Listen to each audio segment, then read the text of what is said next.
Following video is not made for kids. Viewer discretion is advised. Hello to my subscribers, this is the TFangy coming to you with a double review, and tonight we're going to be taking a look at not one but two deluxe class figures in the Transformers Studio Series 86 line, and they are none other than Kup and Blurr.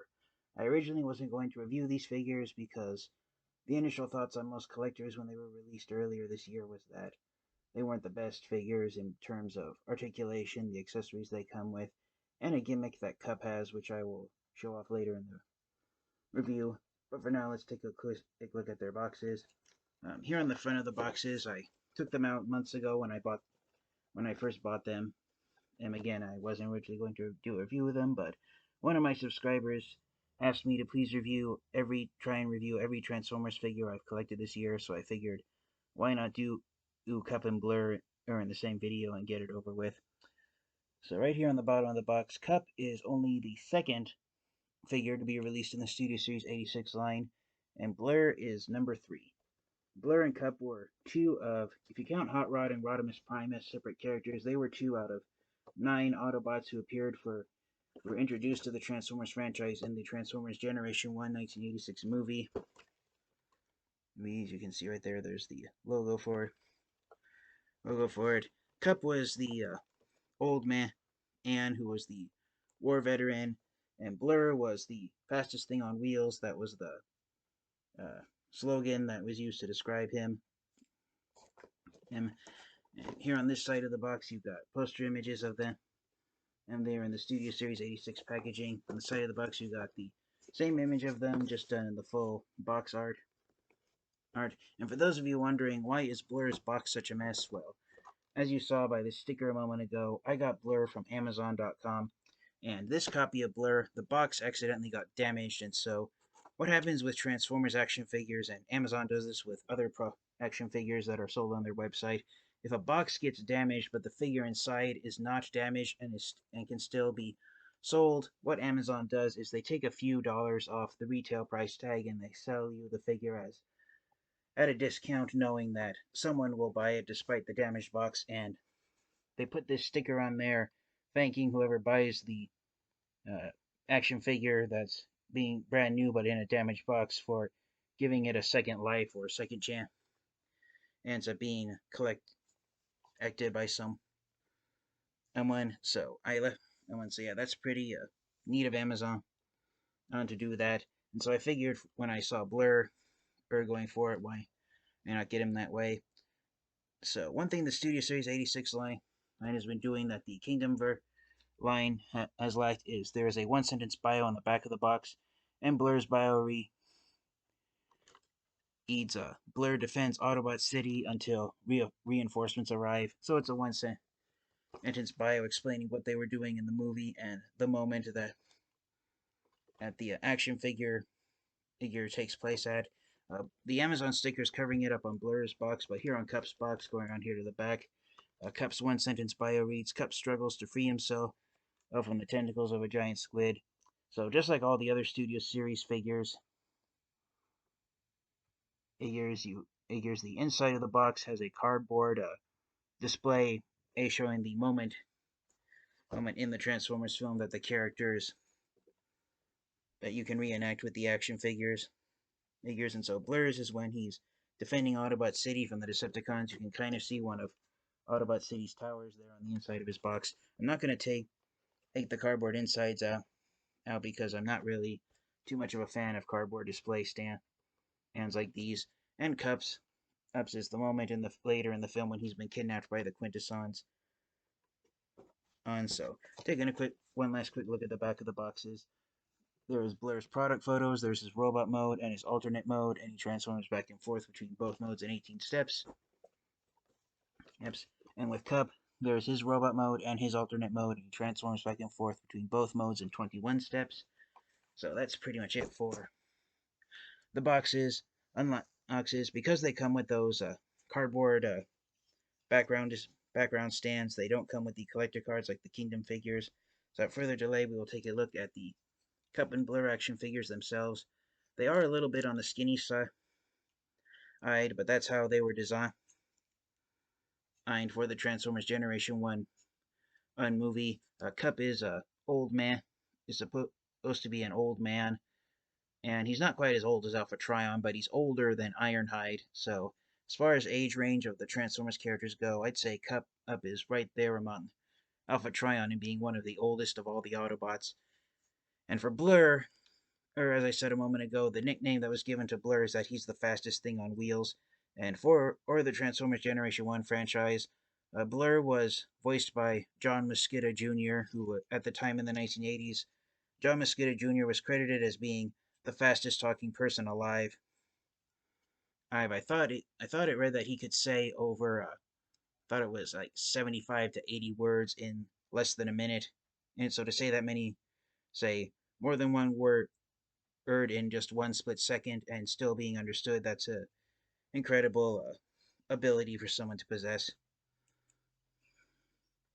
Yes, but yes, they are standard sized deluxe class figures in the sense that they're just as tall as other deluxe class figures, but because they're a little skinny, they are on the small side, unfortunately. They aren't as large as, say, Earthrise, Trailbreaker, or Siege, Hound, and Ironhide and Ratchet, but they at least aren't as small as Earthrise, Cliffjumper, and Netflix Bumblebee, but they are right in between it.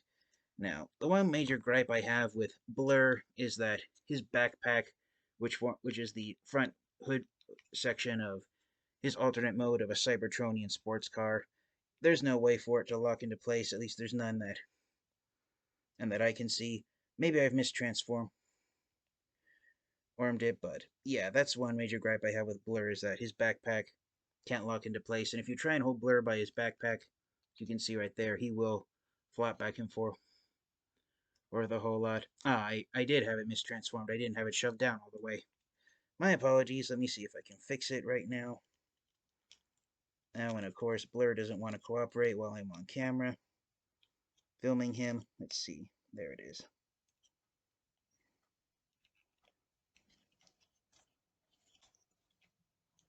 Yeah, so I had Blurr mistransformed a little. Let's see if I can fix it now.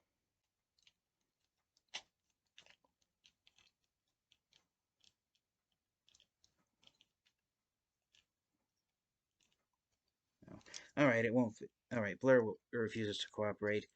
One nice thing about the Studio Series 86 figures is that they do have light piping on the back of their heads. As I turn Blurr around, as you can see, the entire back of his head is made out of clear blue plastic, so you just hold it up to a bright enough light, or you have a bright enough light shining on the back of the head. And then Blurr does have light piping. It's the same with Kup. I don't know if all of the Studio Series 86 figures have been given light piping or not, but I do know that it is a feature that Transformers fans have always enjoyed ever since it was introduced in the Transformers Generation 2 line in the early 1990s. So, taking one last quick look at Blurr in his robot mode, he does have the same amounts of articulation, a swivel joint in the neck, swivel joint in the waist, as you saw there. He does have a double jointed shoulder, and it's not quite a universal joint because this joint ratchets. His arm can't go out that much. He doesn't really have a swivel joint that's actually at the bicep. It's right at the elbow joint. Then, of course, he has a hinge, and he has wrist swivels. But unfortunately, the hand is connected to these vehicle mode kibble bits, which are his front enders for alt mode. So if you do try to use the wrist swivel joints on Blurr's hands, you will have to angle these downward. He does have universal jointed hips, so he can get his arms out of the way. Blurr can do the splits. His legs can go forward this much, and if you don't move his backpack out of the way, the legs can only go backwards that far. Or he does have swivel joints on the inside of the thigh. But instead of being connected clear across here, it's actually attached to the top of the hip. So how you swivel it depends on clearance issues with the backpack again. Hinge knees, and his feet don't really move into place. You can have them angled like that at the ankle joint, but the toes can't actually move up and down. and it's because of the way the back armor has been designed to sit it around the heel spur. But Blur does have a decent amount of articulation in robot mode.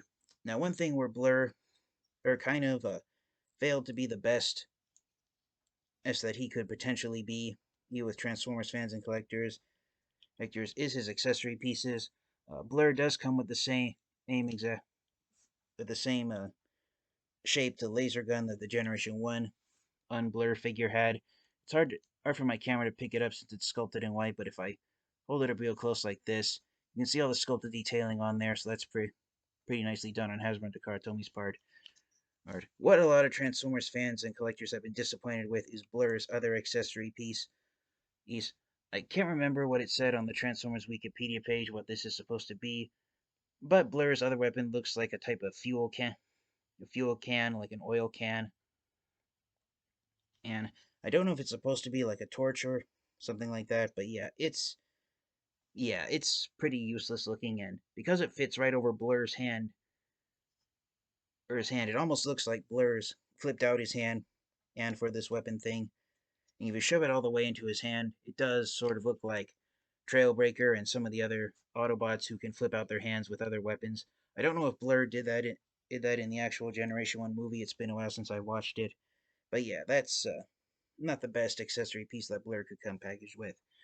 But all in all, I do like Studio Series Blur. I will admit this has become my favorite action figure of Blur, despite his few QC issues and his somewhat lackluster accessory pieces. I do think that this is the best version of Blur that's ever come out. And as for it's similar situation with Blur. He does come with a laser gun similar to the one that he had in the Transformers Generation 1 movie. It is pretty accurate to his animation model. But just like Blur, Cup's other accessory piece, it's supposed to be almost like a fuel canister, and because of the nozzle sticking out right out of the top of it, collectors and Transformers fans alike have all joked that this accessory piece of Blur's it looks more like a juice cup up than anything else. So yeah, as far as an actual combat weapon, it's actually more for fueling. So it's not really a weapon; it's just an energy tool that Cup comes with, same as Blur. So I think that's a little disappointing for Hasbro and Takatomi to think that this would be a type of accessory piece that Transformers fans would wholeheartedly embrace as being an accessory piece that they would go nuts if they ever lost it or if it got misplaced, is there anything like that. And just like Blur, Cup does have light piping.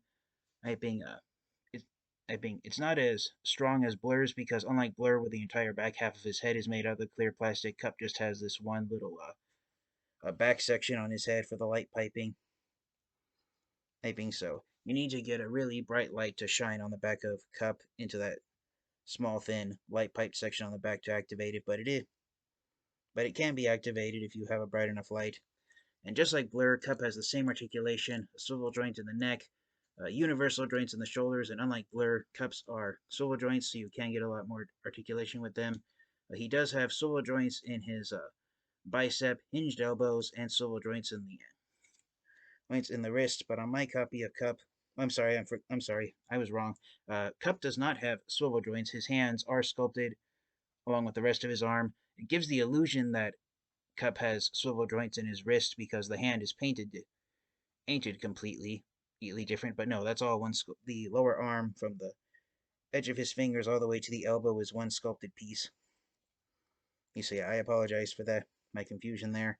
He does have a waist swivel, but on my copy of Cup, the waist swivel is a little tight. His universal jointed hip joint, so his legs can go forward that much, they can go back that much. He does have swivel joints in his thighs, hinge joints in his elbows. I'm sorry, they're not hinge joints; they're ratchet joints in his elbows. So that's where Cup's ratchet joints are. The first few ratchets on the knee joint, they're a little weak. But once you start really putting Cup's leg back, the last few ratchet joints there are a little tight. And then, as you saw a moment ago, Cup can bend his toes upward and downward, but that's actually a transformation joint. And you can angle his leg. his feet like that at the ankles if you wanted to get him into a sprawl-legged pose. That's what the grammar I was looking for earlier with Blurr. Now, because Kup, he's based on the scene in the Transformers Generation 1 movie when he's been kidnapped by the Quintessons and he's being tortured by a squid monster that the Quintessons possess. Kup has been given a unique gimmick that it's been either hit or miss with Transformers fans and collectors. Transformers fans have either enjoyed this gimmick of Kup wholeheartedly, and others have absolutely hated it. But the gimmick with Kup is that his arms and legs can intentionally pop off at the bicep and the thigh joints. This is true for all four of Kup's limbs because in the scene in the Transformers Generation 1 movie that his background image is based on is the scene when he's being torn apart by the Quintesson squid. So you can reenact that scene with the Studio Series Kup figure by having all his arms and legs fall off of him, and you can have him be in a literally disarmed position if you so desire. And for those of you wondering if this gimmick is supposed to be intentional or not, I can say wholeheartedly that it is, because if you look inside the arms and legs themselves, Kup has the same hexagon-shaped 8 ports that have been used on the War for Cybertron trilogy Transformers figures.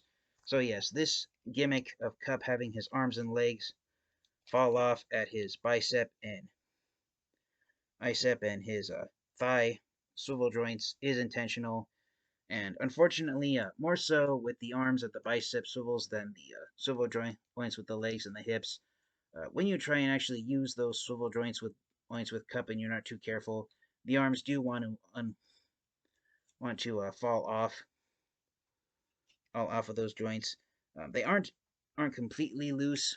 Loose like if you just give it a slight tug, it'll come off instantly. But if you do try and get Kup into an action pose, if you turn it too much, it will start to free itself, as you can see right there by that gap. App. So yeah, if you were to try and use Studio Series Kup to like make a stop motion video, you will have a hard time getting his arms and legs to pose correctly without them falling off. So I apologize for not bringing out any Transformers action figures to do size comparisons with Kup and Blurr, but here they are next to each other, and depending on how far apart you have their legs spread out, Kup is 1 millimeter taller than Blurr, I want to say, even with the head crest that Blurr has on his head, depending on how wide you have their legs spread out. Kup is 1 millimeter taller than Blurr is, and that is accurate to the Transformers cartoon show. I do remember Kup being ever so slightly taller than Blurr, not a significant amount, but just enough that you could say Kup is the taller of these two Autobots. So, without further delay, hey, let's get these guys into their alt modes, and I apologize for the video being longer than I intended it to, but just bear in mind with me, and we will wrap up the video after we look at both of these guys in their vehicle modes. Alright, and so here are Kup and Blurr transformed into their alternate modes. Kup's vehicle mode is a Cybertronian pickup truck, while Blurr's vehicle mode is a Cybertronian sports car. And at the time when the Generation 1 movie was released in 1986, the production staff after working on the film decided to jump ahead to what was at the time in 1986 the futuristic year of 2005, and some people believed that 19 years in the future from the year 1986, everyone believed by 2005 that these would be the types of cars that we would see driving around on the streets. Cars don't quite yet look like Blurr, and of the pickup trucks that I've seen on the road, none of them quite look like Kup at all. No, not at all. And because as to this day there aren't any real life vehicles that look like the ones that Kup and Blurr and most of the Autobots from the Generation 1 movie and then the subsequent third and fourth seasons of the Transformers Generation 1 cartoon series, a lot of Transformers fans and collectors, and I believe now today even Hasbro officially recognizes that Kup and Blurr's vehicle modes aren't Earth-style vehicles. They're Cybertronian-type vehicles, and so when Kup and Blurr arrived on Earth, they didn't see any reason to scan Earth-based vehicles, and they kept the same alternate modes that they had on planet Cybertron. So these Transformers characters opened up the idea of what basically culminated in the Siege line in 2019, where the Transformers characters transform into vehicles found on planet Cybertron versus ones that they transform into on planet Earth. And for what they are pretty great. Kup does um, roll kind of, but unfortunately,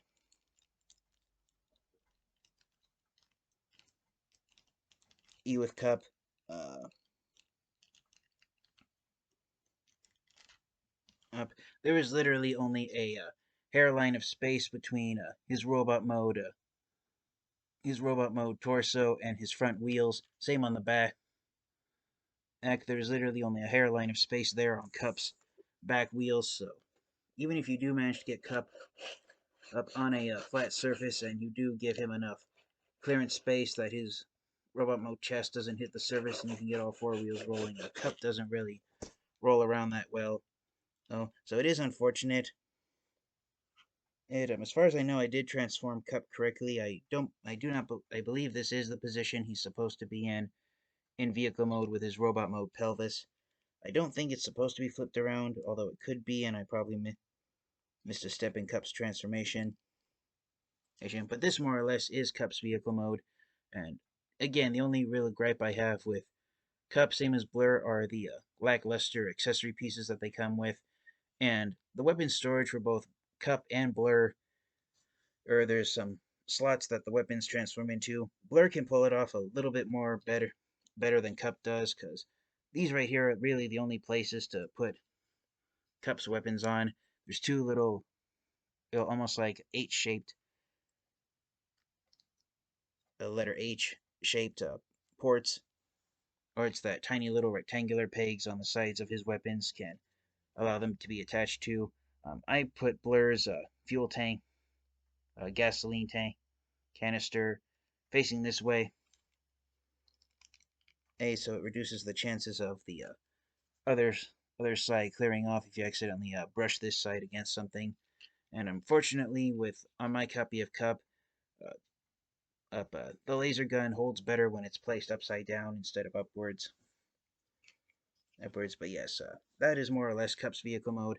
And as I said, in robot mode, Kup is slightly taller than Blurr is, but here in alternate mode, Blurr is twice the length that Kup is. So in vehicle mode, Blurr is the Autobot who is appears to be the larger size Transformers figure, and part of Blurr's length is right here on the underside, right underneath the nose cone of Blurr's alternate mode is where you store his two weapons accessory pieces. And just like Kup, this is just a minor OCD that I have with the weapon storage on Blurr. But there's no way of attaching Blurr's laser gun to his alternate mode and giving him a symmetrical look. The only place that the laser gun can store on Blurr is when it's inserted sideways. So you either have the option of Blurr, when you look at Blurr from overhead, you have the option of the laser gun handle being on this side or being on that side. But it's just a minor OCD that I have with that. Other than that, because in the Transformers Generation 1 cartoon series, Blurr was a type of hover car, or he didn't actually have wheels to roll around. And so because of that, the Studio Series Blurr figure doesn't have any wheels on it. The Titans Return version of Blurr had very tiny plastic wheels on it, so you could at least roll it around on a flat surface. But here on the Studio Series Blurr, nope. You're supposed to fly this thing around as if it were a jet aircraft. But since it's a hover car, you're supposed to use your imagination and have it hovering over a surface like this. So yeah, similar to the speeders from the Star Wars movies, or the hover car, are seen in classic science fiction show, such as the Jetsons. But yeah, that's the idea with Blur. Or is that he's a flying car? He's a flying car, so why put any wheels on him? So I was being sarcastic about that in case you couldn't tell. So all in all, Kup and Blurr, they are pretty amazing Transformers action figures. I think these have become the best versions of Blurr and Kup that have ever been released, despite the few QC issues and the somewhat lackluster features that Hasbro and Takara install all on them, such as Blur not having any wheels to actually roll around, and Cup's gimmick of his arms and legs popping off not being the best gimmick to be given to a Transformers figure. But all in all, I do not regret at getting them and adding them to my Transformers collection. So I highly recommend you get them both if you can. If I were to recommend just one Transformers action figure to get, even though I like, even though I enjoy Cup more as a Transformers character than I do Blur, I highly recommend you get Blur because even though he doesn't have any wheels around, Blur is somewhat easier to transform than Cup. Up like with Blur, or even if you don't get things lined up properly at most, it doesn't feel like you're going to break anything. But with Cup, if you don't get all his panels lined up correctly when you're transforming him back and forth between robot mode and vehicle mode, especially going from robot to vehicle mode, if you don't line up all the panels correctly, some of them feel like they are going to snap off. And that's because a lot of Cup's uh, parts are made out of super thin plastic. So yeah, if you can only get one of these guys, I do recommend you get Blur. But if you can find both, I recommend you get Blur first and you get Cup up second. But yeah, all in all, I think they are pretty fantastic Transformers. So thank you to all my subscribers for your continued support. This has been the TF Geek. Thank you so much for sitting through this double review with me. And until next time, you guys, stay safe, stay healthy, and transform and roll out. Goodbye, everyone.